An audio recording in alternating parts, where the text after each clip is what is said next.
ਸਭ ਤੋਂ ਪਹਿਲੇ ਤੇ ਜਿਹੜੀ ਇਹ ਤੋਂ ਬਾਅਦ ਦੀ ਸਿਆਸੀ ਸੂਰਤ ਹਾਲ ਸਾਹਿਬ ਉਹ ਤੁਹਾਨੂੰ ਕਿਵੇਂ ਨਜ਼ਰ ਆ ਰਹੀ ਹੈ? ਬੜੀ ਤੁਸੀਂ ਜ਼ਬਰਦਸਤ ਸਵਾਲ ਪੁੱਛਿਆ। ਮੈਂ ਚਲਾਕ ਹੋ ਗਏ ਬਹੁਤ।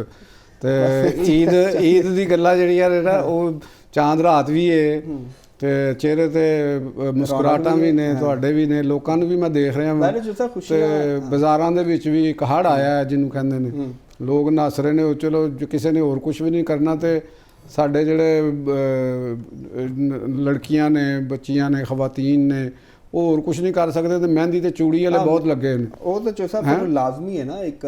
ਅੱਛਾ, ਇੱਕ ਜਿਹੜੇ ਹੁੰਦੇ ਨੇ ਨਾ ਬਰਸਾਤੀ ਕਾਰੋਬਾਰੀ, ਉਹ ਵੀ ਬੜੇ ਜੇ ਜਿਨ੍ਹਾਂ ਨੇ ਸਾਰੀ ਜ਼ਿੰਦਗੀ ਕੁਝ ਨਹੀਂ ਕਰਦੇ ਨਾ, ਉਹ ਈਦ ਦਾ ਜਿਹੜੇ 2-3 ਦਿਨ ਹੁੰਦੇ ਨੇ ਚੂੜੀਆਂ ਲਾ ਕੇ ਤੇ ਮਹਿੰਦੀ ਲੈ ਕੇ ਤੇ ਉਹ ਬੈਠੇ ਹੁੰਦੇ ਨੇ। ਤੇ ਉਹ ਬੜੇ ਮੇਰੇ ਤੇ ਇਲਾਕੇ 'ਚ ਤਾਂ ਬਹੁਤ ਬੈਠੇ ਨੇ। ਚੋਸਾ ਹੈ ਨੇ ਬਿਲਕੁਲ। ਔਰ ਖਾਸ ਤੌਰ ਤੇ ਜਦੋਂ ਅਸੀਂ ਗੱਲ ਕਰਨੇ ਨਾ ਕਿ ਓਪਰਚੁਨਿਟੀਜ਼ ਦੀ, ਤੇ ਜਿਹੜੀ ਖਾਸ ਤੌਰ ਤੇ ਖਵਾਤੀਨ ਲੜਕੀਆਂ ਨੇ ਉਹ ਵੀ ਇਹਨਾਂ ਮੌਕਿਆਂ ਦੇ ਉੱਤੇ ਉਹਨਾਂ ਦੇ ਰੋਜ਼ਗਾਰ ਵੱਧ ਜਾਂਦਾ ਹੈ। ਬਹੁਤ ਵੱਧਦੇ ਜੇ, ਬਹੁਤ ਵੱਧਦੇ ਜੇ। ਇੱਥੇ ਦੇਖੋ ਲਾਹੌਰ ਦੇ ਵਿੱਚ ਜਿਹੜੇ ਵੱਡੇ ਵੱਡੇ ਸ਼ਾਪਿੰਗ ਮਾਲਸ ਨੇ ਨਾ, ਉਹਨਾਂ ਦੇ ਵਿੱਚ ਵੀ ਚਾਂਦ ਰਾਤ ਵਾਸਤੇ ਤੇ ਮੁਖਤਲਿਫ ਹੋਰ ਚੀਜ਼ਾਂ ਵਾਸਤੇ ਬੜੀ ਗਹਿਮਾ ਗਹਿਮੀ ਹੁੰਦੀ। ਤੇ ਉਹ ਇਹ ਵੀ ਇੱਕ ਅੱਛੀ ਗੱਲ ਹੈ ਕਿ ਉੱਥੇ ਸਟਾਲਸ ਬਣਾ ਦਿੱਤੇ ਜਾਂਦੇ ਨੇ ਜਿਹੜੀ ਵੱਡੇ ਵੱਡੇ, ਤੇ ਉਹਦੇ 'ਚ ਜਿਹੜੀ ਆ ਇਹ ਆਰਜ਼ੀ ਸ਼ਾਪਕੀਪਰ ਹੁੰਦੇ ਨੇ ਨਾ, ਹਫਤੇ ਵਾਸਤੇ ਦੁਕਾਨਾਂ ਬਣਾਉਣਾ, ਤੇ ਉਹਨਾਂ ਦੇ ਸਟਾਲ ਹੁੰਦੇ ਨੇ ਤੇ ਉੱਥੇ ਬੈਠ ਕੇ ਉਹ ਚਲੋ ਕਾਰੋਬਾਰੀ ਐਕਟੀਵਿਟੀ ਹੁੰਦੀ ਹੈ। ਬਿਲਕੁਲ ਬੜੀ ਅੱਛੀ। ਔਰ ਤਿਉਹਾਰ ਜਿੰਨੇ ਵੀ ਹੁੰਦੇ ਨੇ ਉਹਨਾਂ ਦਾ ਮਤਲਬ ਇਹ ਹੀ ਹੁੰਦਾ ਫੈਸਟੀਵਿਟੀ ਹੋਵੇ, ਇਕਨੋਮਿਕ ਐਕਟੀਵਿਟੀ ਜਨਰੇਟ ਹੋਵੇ, ਲੋਕਾਂ ਨੂੰ engage ਕੀਤਾ ਜਾਏ ਆਪਸ ਵਿੱਚ। ਔਰ ਤੁਸੀਂ ਇਹ ਦੇਖੋ ਕਿ ਜਿੰਨੀਆਂ ਵੀ ਦੁਨੀਆ ਦੇ ਵਿੱਚ ਤਰੱਕੀ ਯਾਫਤਾ ਨੇਸ਼ਨਸ ਨੇ ਜਾਂ ਕਾਰੋਬਾਰੀ ਨੇਸ਼ਨਸ ਨੇ, ਉਹ ਦੇਖੋ ਮੁਖਤਲਿਫ ਇਵੈਂਟ ਕ੍ਰੀਏਟ ਵੀ ਕਰਦੀਆਂ ਨੇ। ਮਤਲਬ ਕਿ ਆਪਣੇ ਤੁਸੀਂ ਚਾਈਨਾ ਵਾਲੇ ਦੇਖ ਲਓ, ਉੱਥੇ ਪੂਰੇ ਚਾਈਨਾ ਦੇ ਵਿੱਚ ਕਿਉਂਕਿ ਵੱਡਾ ਬਹੁਤ ਹੈਗਾ ਤੇ ਉੱਥੇ ਨਿਊ ਈਅਰ ਦੇਸੀ ਆਪਣੇ ਆਪਣੇ ਜਿਹੜੇ ਹੁੰਦੇ ਨੇ ਨਾ, ਉਹ ਪੂਰਾ ਸਾਲ ਉੱਥੇ ਨਿਊ ਈਅਰ ਚੱਲ ਰਹੇ ਹੁੰਦੇ ਨੇ ਦੇਸੀ ਹਵਾਲੇ ਨਾਲ। ਤੇ ਇੱਕ ਜਿਹੜਾ ਦੂਸਰਾ ਸਾਡਾ ਈਸਵੀ ਸਾਲ ਹੈ ਉਹ ਤੇ ਬੜੇ ਆਲਮਗੀਰ ਹਵਾਲੇ ਨਾਲ ਮਨਾਇਆ ਜਾ ਰਿਹਾ ਹੁੰਦਾ। ਤੇ ਬਹਰਹਾਲ ਅਸੀਂ ਗੱਲਾਂ ਕਰਨੇ ਆ, ਤੁਸੀਂ ਸੂਟ ਸਾਟ ਲੈ ਲਏ ਨੇ, ਜੁੱਤੀਆਂ ਜੱਤੀਆਂ ਲੈ ਲਈਆਂ ਨੇ, ਸਾਰਾ ਕੁਝ। ਚਲੋ ਬਾਹਰ ਸਾਡੀ ਤਿਆਰੀ, ਉਹ ਸਾਡੀ ਕੀ ਤਿਆਰੀਆਂ ਹੋਣੀਆਂ ਨੇ। ਅਸੀਂ ਤੇ ਬਹੁਤ ਆਪਣੇ ਬਚਪਨ ਦੇ ਵਿੱਚ ਬਹੁਤ ਕੁਝ ਕਰਦੇ ਹੁੰਦੇ ਸੀ ਤੇ ਬਾਜ਼ਾਰਾਂ ਦੇ ਵਿੱਚ, ਬਲਕਿ ਈਦ ਤੋਂ 2 ਦਿਨ ਪਹਿਲੇ ਹੀ ਸਾਡੀਆਂ ਤੇ ਦੌੜਾਂ ਲੱਗ ਜਾਂਦੀਆਂ ਸਨ ਤੇ ਹੁੰਦਾ ਝੁੱਗੇ 'ਚ ਸੂਟ ਇੱਕ ਲੈਣਾ ਹੁੰਦਾ ਸੀ ਉਸ ਜ਼ਮਾਨੇ ਦੇ ਵਿੱਚ। ਤੇ ਬਹਰਹਾਲ ਚਲੋ, ਤੇ ਹੁਣ ਤੁਸੀਂ ਇੱਕ ਗੱਲ, ਵਕਤ ਬਦਲ ਗਿਆ, ਜ਼ਮਾਨੇ ਬਦਲ ਗਏ, ਅਸੀਂ ਬਦਲ ਗਏ, ਵਾਲ ਚਿੱਟੇ ਹੋ ਗਏ, ਤੁਹਾਡੇ ਕਾਲੇ ਨੇ। ਚਲੋ ਮੇਰਾ ਮਤਲਬ ਲੇਕਿਨ ਤੁਸੀਂ ਈਦ ਦੀਆਂ ਬਹੁਤ ਖੁਸ਼ੀਆਂ ਜਿਹੜੀਆਂ ਨੇ, ਇਹਦਾ ਮਤਲਬ ਸਾਡੇ ਨਾਲ ਤਾਂ ਜ਼ਿਆਦਾ ਦਰ ਤੁਹਾਡੇ ਵਾਲ ਅਗਰ ਚਿੱਟੇ ਨੇ ਦਾ ਮਤਲਬ ਉਮਰ ਤੁਸੀਂ ਬਹੁਤ ਗੁਜ਼ਾਰੀ ਹੈ। ਹਾਂ, ਈਦ ਦੀਆਂ ਖੁਸ਼ੀਆਂ, ਉਹ ਖੁਸ਼ੀਆਂ ਗਮੀਆਂ ਨਾਲ ਕੁਇਕਲੀ ਜਿਹਾ ਵੀ ਦੱਸ ਦਿਓ ਕਿ ਈਦ ਵੈਸੇ ਤੁਸੀਂ ਕਿਸ ਤਰ੍ਹਾਂ ਮਨਾਉਂਦੇ ਹੋ? ਬਚਪਨ ਦੀ ਈਦ ਤੇ ਹੁਣ ਦੀ ਈਦ ਨੂੰ ਕਿਸ ਤਰ੍ਹਾਂ ਕੰਪੇਅਰ ਕਰਦੇ ਹੋ? ਥੋੜੀ ਬਸ ਮੇਰਾ ਤੇ ਅੰਦਰ ਦਾ ਬਚਪਨ ਲੜਕਪਨ ਯਾਦ ਉਸੇ ਤਰ੍ਹਾਂ ਵਾਪਸ ਆ ਜਾਂਦਾ। ਅੱਛਾ, ਅਸੀਂ ਦੋਸਤਾਂ ਨਾਲ ਮਿਲੀਦਾ ਤੇ ਮਜ਼ਾਕ ਕਰੀਦਾ ਆਪਣੇ ਦੋਸਤਾਂ ਨੂੰ, ਜਿਹੜੇ ਉਹਨਾਂ ਦੇ ਪੁੱਠੇ ਸਿੱਧੇ ਨਾਂ ਹੁੰਦੇ ਨੇ ਉਹਨਾਂ ਨਾਲ ਪੁਕਾਰੀਦਾ ਕਿ ਵੀ ਆ। ਇੱਕ ਸਾਡਾ ਬੜਾ ਇੱਕ ਯਾਰ ਸੀ ਤੇ ਉਹਦਾ ਨਾਂ ਰੱਖਿਆ ਸੀ ਭਜੱਥਾ। ਅੱਛਾ, ਹੁਣ ਤੁਸੀਂ ਕਹੋਗੇ ਭਜੱਥੇ ਦਾ ਮਤਲਬ ਕੀ ਹੁੰਦਾ? ਭਜੱਥੇ ਦਾ ਕੋਈ ਮਤਲਬ ਨਹੀਂ ਹੁੰਦਾ, ਬਸ ਭਜੱਥਾ ਉਹਦਾ ਮੂੰਹ ਅਸੀਂ ਅਜੀਬ ਜਿਹਾ ਤੇ ਉਹਨੂੰ ਅਸੀਂ ਭਜੱਥਾ ਕਹਿ ਦਿੱਤਾ ਕਿਸੇ ਨੂੰ, ਤੇ ਵੀ ਇਹ ਭਜੱਥਾ ਹੈ। ਤੇ ਅਗਰ ਜਿਵੇਂ ਕੋਈ ਕਿਸੇ ਦਾ ਨਾਂ ਅਸ਼ਰਫ ਹੈ ਤੇ ਉਹਨੂੰ ਅੱਛੂ ਕਹਿ ਦਿੱਤਾ ਤੇ ਅਸੀਂ ਉਹਨੂੰ ਅੱਛੂ ਬੁਲਾਉਂਦੇ ਹਾਂ। ਇੰਝ ਹੀ ਸਾਡਾ ਇੱਕ ਜਦੋਂ ਇੱਕ ਕਾਲਜ ਦਾ ਜ਼ਮਾਨਾ ਸੀ, ਸਕੂਲ ਕਾਲਜ ਦਾ ਦੌਰ ਸੀ, ਤੇ ਕ੍ਰਿਕਟ ਦੇ ਸਾਡਾ ਇੱਕ ਵਿਕਟ ਕੀਪਰ ਹੁੰਦਾ ਸੀ, ਉਹਦਾ ਨਾਂ ਮਨਜ਼ੂਰ ਹੁਸੈਨ ਸੀ ਤੇ ਅਸੀਂ ਉਹਨੂੰ ਲੀਲਾ ਕਹਿੰਦੇ ਹੁੰਦੇ ਸੀ। ਬੜਾ ਹਾਰਡ ਹੀਟਰ ਉਹ ਬੰਦਾ ਸੀ ਉਹ, ਤੇ ਲੇਕਿਨ ਸਾਡਾ ਨਾਂ ਲੀਲਾ, ਤੇ ਅਸੀਂ ਅੱਜ ਵੀ ਉਹਨੂੰ ਇਸੇ ਤਰ੍ਹਾਂ ਹੀ ਕਰਨੇ ਆ ਤੇ ਉਹਨੂੰ ਲੀਲੇ ਦੇ ਨਾਂ ਨਾਲ ਪੁਕਾਰਨੇ ਅਸੀਂ ਉਹਦੇ ਨਾਲ। ਤੇ ਇੱਕ ਸਾਡੇ ਕੋਲ ਫਾਸਟ ਬੋਲਰ ਹੁੰਦਾ ਸੀ ਅਸਗਰ, ਤੇ ਉਹਨੂੰ ਸੈਂਡੋ ਕਹਿ ਦਿੰਦੇ ਸੀ। ਤੇ ਇਸ ਤਰ੍ਹਾਂ ਦੀਆਂ ਉਹ ਮੁਖਤਲਿਫ ਨਾਮ ਚੱਲਦੇ। ਮੇਰਾ ਨਿਕਨੇਮ ਜਿਹੜਾ ਸੀ ਨਾ ਜੀ, ਉਹ ਬੜੇ ਅਜੀਬੋ ਗਰੀਬ ਕਿਸਮ ਦੇ ਉਹਦੇ ਨਾਲ ਹੁੰਦਾ ਸੀ। ਮੈਂ ਕਿਉਂਕਿ ਆਲਰਾਊਂਡਰ ਸੀ, ਬੈਟਸਮੈਨ ਵੀ ਮੈਂ, ਬੈਟਿੰਗ ਵੀ ਮੈਂ ਕਰਦਾ ਸੀ। ਤੇ ਉਹ ਮੇਰੇ ਹੁਣ ਨਾ ਤੇ ਉਸ ਦੌਰ ਦੇ ਜਿਹੜੇ ਪਲੇਅਰ ਸਨ ਵੱਡੇ, ਉਹ ਕਿਸੇ ਦਾ ਕੱਦ ਮੇਰੇ ਨਾਲ ਮਿਲਦਾ ਸੀ ਤੇ ਨਾ ਕਿਸੇ ਦੀ ਸਟਾਈਲ ਜਿਹੜਾ ਨਹੀਂ ਉਹ ਮਿਲਦਾ ਸੀ। ਤੇ ਉਹ ਆਪਣੇ ਰੰਗ ਦੇ ਵਿੱਚ ਉਹਨੂੰ ਅਸੀਂ ਉਹ ਕਰਦੇ ਹੁੰਦੇ ਸਨ। ਤੇ ਕਈ ਉਦੋਂ ਮਹਿੰਦਰ ਅਮਰਨਾਥ ਸਾਹਿਬ ਦਾ ਹੁੰਦਾ ਸੀ, ਤੇ ਉਹ ਮੈਂ ਕੋਸ਼ਿਸ਼ ਕਰਦਾ ਸੀ ਬੈਟਿੰਗ ਦੇ ਵਿੱਚ ਉਂਝ ਖਲੋਂਦਾ ਜਿਵੇਂ ਮਹਿੰਦਰ ਅਮਰਨਾਥ ਦਾ ਉਹ ਹੁੰਦਾ ਸੀ। ਤੇ ਉਹ ਸਾਰੇ ਜਿਹੜੇ ਨਾ ਮੇਰਾ ਨਾਂ ਉਹਨਾਂ ਨੇ ਨਿਕ ਨਾਮ ਰੱਖਿਆ ਸੀ ਕਿ ਮਹਿੰਦਰ ਅਮਰਨਾਥ, ਕਿਉਂਕਿ ਉਹ ਬੋਲਿੰਗ ਵੀ ਕਰਦਾ ਸੀ ਤੇ ਬੈਟਿੰਗ ਵੀ ਕਰਦਾ ਸੀ। ਤੇ ਮੈਂ ਵੀ ਬੋਲਿੰਗ ਉਂਝ ਦੀ ਹਲਕੀ ਜੀ ਆ ਕੇ ਤੇ ਉਹ ਕਰਦਾ ਸੀ, ਤੇ ਉਹ ਵੀ ਉਸ ਤਰ੍ਹਾਂ ਕਰਦਾ ਸੀ। ਤੇ ਬਹਰਹਾਲ ਇਹ ਇੱਕ ਬਚਪਨ ਦੀਆਂ ਯਾਦਾਂ ਨੇ, ਖੱਟੀਆਂ ਮਿੱਠੀਆਂ ਜ਼ਿੰਦਗੀ ਦਾ ਸਰਮਾਇਆ ਤੇ ਇਹੋ ਹੀ ਰਹਿ ਜਾਂਦੀਆਂ ਨੇ ਯਾਦਾਂ ਹੀ।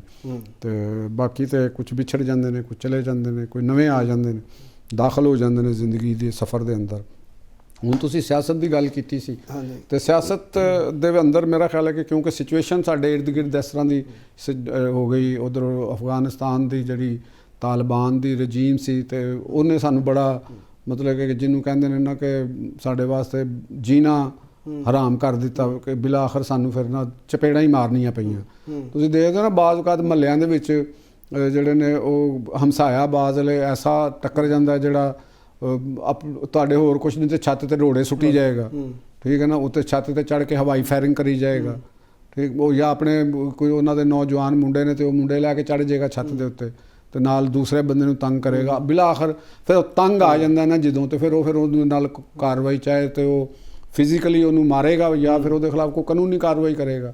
ਤੇ ਇਹੋ ਹੀ ਹਿਸਾਬ ਸਾਡੇ ਨਾਲ ਇਹਦੀ ਸਾਡਾ ਇਹ ਬਦਕਿਸਮਤੀ ਕਹਿ ਲਓ ਕਿ ਸਾਨੂੰ ਹਮਸਾਏ ਦੋਵੇਂ ਜਿਹੜੇ ਨੇ ਨਾ ਉਹ ਐਸੇ ਮਿਲੇ ਨੇ ਕਿ ਅਹਿਸਾਨ ਫਰਾਮੋਸ਼ ਵੀ ਨੇ ਤੇ ਸ਼ਰਾਰਤੀ ਵੀ ਨੇ ਤੇ ਦਗਾਬਾਜ਼ ਵੀ ਨੇ, ਮਕਾਰ ਵੀ ਨੇ ਤੇ ਝੂਠੇ ਵੀ ਨੇ, ਮੁਨਾਫਕ ਵੀ ਨੇ, ਠੀਕ ਹੈ ਨਾ ਜੀ। ਜਿੰਨੀਆਂ ਤੁਸੀਂ ਤੇ ਜਿੰਨੀਆਂ ਨੈਗੇਟਿਵਿਟੀਜ਼ ਆਉਂਦੀਆਂ ਨੇ ਨਾ ਉਹਨਾਂ ਸਾਹਮਣੇ ਨੇ ਨਾ, ਮਤਲਬ ਕਿ ਮਾਫੀ ਵੀ ਮੰਗ ਲੈਣਗੇ, ਕਹੀ ਜਾਣਗੇ ਤੇ ਵੀ ਅਸੀਂ ਨਹੀਂ ਕੀਤਾ, ਨਜਾਇਜ਼ ਕੰਮ ਵੀ ਕਰੀ ਜਾਣਗੇ, ਪ੍ਰੋਪੋਗੰਡਾ ਵੀ ਕਰੀ ਜਾਣਗੇ। ਤੇ ਆਖਰ ਕਿੰਨੀ ਦੇਰ ਕਿਸੇ ਇੱਕ ਆਰਗੇਨਾਈਜ਼ਡ ਸਟੇਟ ਜਿਹੜੀਆਂ ਹੁੰਦੀਆਂ ਨੇ ਤੇ ਉਹਨਾਂ ਦਾ ਵੀ ਤਾਂ ਇੱਕ ਟੈਂਪਰਾਮੈਂਟ ਹੁੰਦਾ ਨਾ, ਕਿੰਨੀ ਕੁ ਦੇਰ ਤੱਕ ਤੁਹਾਡੀ ਇਸ ਕਿਸਮ ਦੀ ਚੀਜ਼ ਨੂੰ ਬਰਦਾਸ਼ਤ ਕਰੇਗਾ। ਤੇ ਪਾਕਿਸਤਾਨ ਦੀ ਜਿਹੜੀ ਪੋਲੀਟਿਕਸ ਦੇ ਉੱਤੇ ਇਹ ਵੀ ਅਸਰਾਤ ਆਏ ਨੇ, ਈਰਾਨ ਦੀ ਵਜ੍ਹਾ ਨਾਲ ਤੇ ਉਹਦੀ ਵਜ੍ਹਾ ਨਾਲ ਪੋਲੀਟੀਕਲ ਜਿਹੜੀਆਂ ਰੈਗੂਲਰ ਸਰਗਰਮੀਆਂ ਸਨ ਉਹ ਜਿਹੜੀਆਂ ਨੇ ਮੁਅੱਤਲ ਹੋਈਆਂ।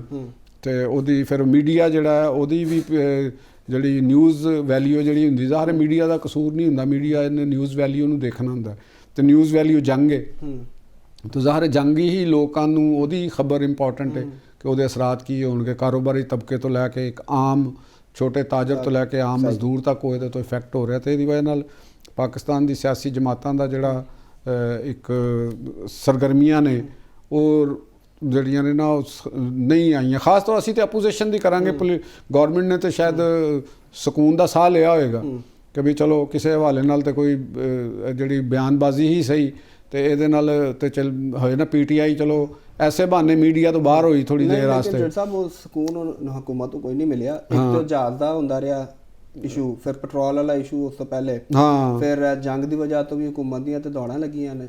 ਦੇਖੋ ਜਹਾਜ਼ ਦਾ ਇਸ਼ੂ ਜਿਹੜਾ ਹੈ ਨਾ ਉਹਦੇ ਬਾਰੇ 'ਚ ਤੇ ਮੈਂ ਅੱਗੇ ਵੀ ਅਸੀਂ ਇੱਕ ਗੱਲ ਕੀਤੀ ਸੀ ਕਿ ਅਗਰ ਕਿਸੇ ਨੂੰ ਵੀ ਤੁਸੀਂ ਕੋਈ ਬੇਸਲੈਸ ਬੁਨਿਆਦ ਉੱਤੇ, ਝੂਠ ਦੀ ਬੁਨਿਆਦ ਉੱਤੇ ਕੋਈ ਚੀਜ਼ ਕਰਦੇ ਤੇ ਉਹ ਤੇ ਗਲਤ ਹੈਗੀ, ਨਹੀਂ ਹੋਣੀ ਚਾਹੀਦੀ। ਦੇਖੋ ਖਾਸ ਤੌਰ ਤੇ ਉਹਦੇ ਨਾਲ ਤੁਸੀਂ ਪੰਜਾਬ ਹਕੂਮਤ ਨੂੰ ਹੀ ਹਿੱਟ ਨਹੀਂ ਕਰ ਰਹੇ ਹੁੰਦੇ, ਤੁਸੀਂ ਇੱਕ ਫੈਮਿਲੀ ਨੂੰ ਵੀ ਹਿੱਟ ਕਰ ਰਹੇ ਹੁੰਦੇ ਹੋ। ਤੇ ਜਦੋਂ ਤੁਸੀਂ ਫੈਮਿਲੀ ਹਿੱਟ ਕਰੇਗੀ ਤੇ ਉਹਨੇ ਬੋਲਣਾ ਤੇ ਹੁੰਦਾ। ਅਗਰ ਪ੍ਰੂਫ ਹੈ ਨੇ, ਸਬੂਤ ਹੈ ਨੇ ਤੁਹਾਡੇ ਕੋਲ ਪੂਰੀ ਚੀਜ਼ਾਂ ਦੇ, ਜਿਹੜਾ ਉਹਨਾਂ ਦੇ ਪਿੱਛੇ ਕਿਹਾ ਗਿਆ ਕਿ ਉਹ ਬਿਆਨਾਂ ਤੇ ਕਿਹਾ ਗਿਆ, ਤੇ ਅਗਰ ਉਹਦੇ ਪ੍ਰੂਫ ਨੇ ਔਰ ਇਹ ਸੱਚ ਹੈਗਾ ਤੇ ਫਿਰ ਇਹ ਗਲਤ ਗੱਲ ਹੈ। ਠੀਕ, ਫਿਰ ਤਾਂ ਨਹੀਂ ਹੋਣਾ ਚਾਹੀਦਾ। ਸਰਕਾਰ ਦੀ ਜਿਹੜੀ ਚੀਜ਼ ਹੈ ਔਰ ਜਿਹੜੀ ਤੁਸੀਂ ਪਹਿਲੇ ਹੀ ਬੜੀ ਕੀਮਤੀ ਲਈ ਹੋਈ ਹੈ ਤੇ ਉਹਦੇ ਤੇ ਤੁਸੀਂ ਇਹ ਗੱਲ ਕਰੋ। ਉਹਦੇ ਨਾਲ ਨਾਲ ਉਹ ਗੱਡੀਆਂ ਦਾ ਵੀ ਬਣਿਆ ਚੋਰ ਸਾਹਿਬ, ਇਹ ਜਿਹੜਾ ਵੇ ਅਗਰ ਪ੍ਰੂਫ ਹੈ ਨੇ ਤੇ ਇਹ ਤੇ ਕੋਰਟ ਚੈਲੰਜ ਕੀਤਾ ਜਾ ਸਕਦਾ ਨਾ, ਮਿਸਯੂਜ਼ ਆਫ ਅਥਾਰਟੀ ਦਾ। ਬਿਲਕੁਲ ਕੀਤਾ ਜਾ ਸਕਦਾ ਫਿਰ ਸਬੂਤ ਔਰ ਕਰਨਾ ਚਾਹੀਦਾ।